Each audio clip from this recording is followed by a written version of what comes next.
अब संसद की फिक्र की ओर बढ़ते हैं। संसद के बजट सत्र का आज पहला चरण समाप्त हो गया और आज आखिरी दिन हिंदुस्तान के लोकतंत्र की एक खूबी दिखी। प्रतिपक्ष के नेता की विदाई के दौरान प्रधानमंत्री भावुक हो गए तो विपक्ष की ओर से सरकार की प्रशंसा के सुर फूट रहे थे। इसी बहाने आज सदन की फिक्र करते हुए फिक्र यह है कि सदन में पक्ष और विपक्ष अपनी ऐसी भूमिका क्यों तय कर रखी है जो सदन की कार्रवाई रोकती है। इस परंपरा का आज विश्लेषण करेंगे, लेकिन सबसे पहले आज की तस्वीर देखें जिसमें सदन का अलग ही रंग नजर आता है। उस रात को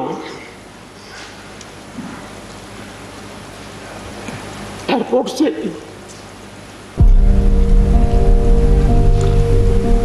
अपने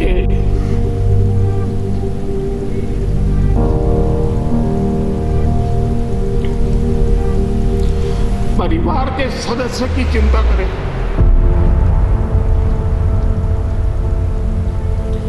वैसी चिंता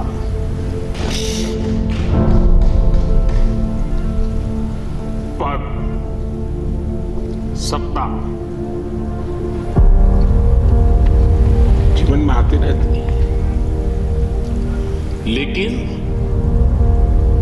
उसे कैसे पचाना,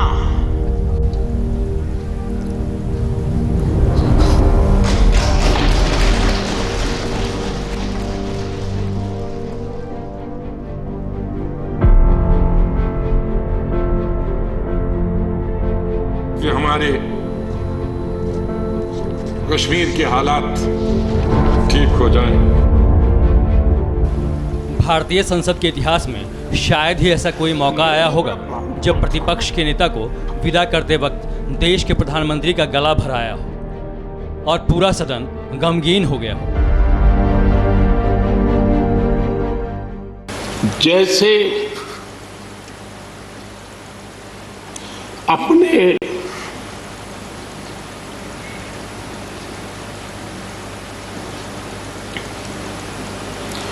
परिवार के सदस्य की चिंता करें,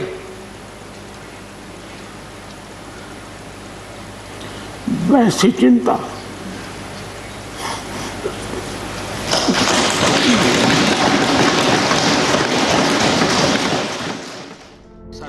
राज्यसभा में प्रतिपक्ष के नेता गुलाम नबी आजाद 15 फरवरी को रिटायर हो रहे हैं और बजट सत्र के आखिरी दिन जब पूरा सदन उन्हें विदाई दे रहा था तब प्रधानमंत्री नरेंद्र मोदी को 30 जुलाई 2007 की एक आतंकी घटना याद आ गई। गुजरात के यात्री, क्योंकि जम्मू कश्मीर में जाने वाले टूरिस्ट में गुजरात बहुत बड़ा नंबर रहता है, और टेररिस्टों ने पर हमला कर दिया, करीब 8 लोग शायद मारे गए। सबसे पहले गुलाम नबी जी का मुझे फोन आया, उनके आंसू रुक नहीं रहे थे। फोन पे तब गुलाम नबी आजाद जम्मू कश्मीर के मुख्यमंत्री थे और नरेंद्र मोदी गुजरात के मुख्यमंत्री। आतंकी हमले में मारे गए लोग गुजरात के थे और उन पर हमला जम्मू कश्मीर में हुआ था। लेकिन गुलाम नबी आजाद इस घटना से किस कदर आहत हुए थे ये उस वक्त के आर्काइव वीडियो में भी दिखता है। उनके आंसू थमने का नाम नहीं ले रहे थे। देख के भेजना चाहिए, लेकिन आपके बच्चों की लाशें भेज रहे, बहुत अफसोस है। हम सब माफ करना। और यही वजह है कि प्रधानमंत्री मोदी ने इस आतंकी हमले से लड़ने वालों में देश का नंबर 1 बेटा आजाद को माना, खुद को दूसरा। जैसे अपने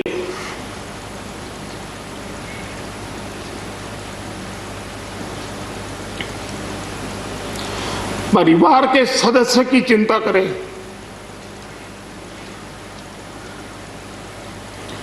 वैसी चिंता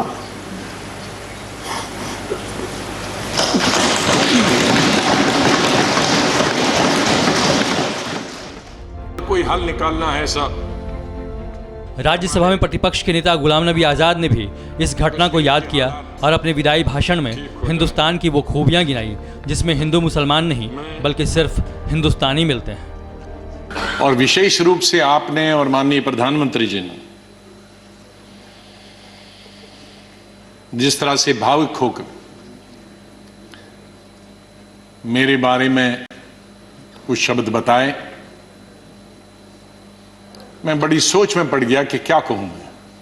और मैं बधाई देता हूं दूसरी पार्टीज को भी, वहां नेशनल कॉन्फ्रेंस हो, पीडीपी हो, बीजेपी तो शुरू से ही कौमी धारा की पॉलिटिक्स में थी, वो भी आहिस्ता आहिस्ता बड़े पैमाने पे आए और कश्मीर आगे बढ़ा।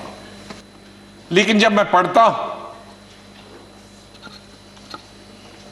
कि वहां किस तरह के हालात हैं पाकिस्तान के अंदर, तो मुझे गौरव महसूस होता है, मुझे फख्र महसूस होता है कि हम हिंदुस्तानी मुसलमान हैं।